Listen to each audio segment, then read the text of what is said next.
6 number বলছি জিকির, আল্লাহ পাকের জিকির বাড়াতে হবে।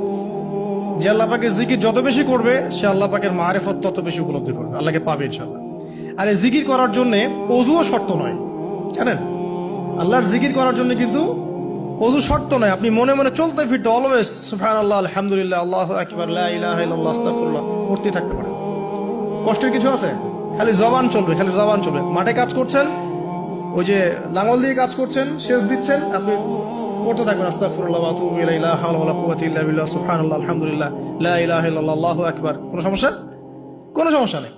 রান্না বান্না করছে মেয়েরা, এটা করতে করতে পড়তে পারবে না? গাড়ি ড্রাইভ করছেন, ড্রাইভ করতে করতে আপনি পড়তে পারবেন লা ইলাহা ইল্লাল্লাহ ওয়াহদাহু লা শারীকা লাহু, লাহুল মুলকু ওয়া লাহুল হামদু ওয়া হুয়া আলা কুল্লি শাইইন কাদির। যে কোনো কাজ করতে করতেই ইল্লাল ইস্তিনজা, ইস্তিনজা বাদ দিয়ে।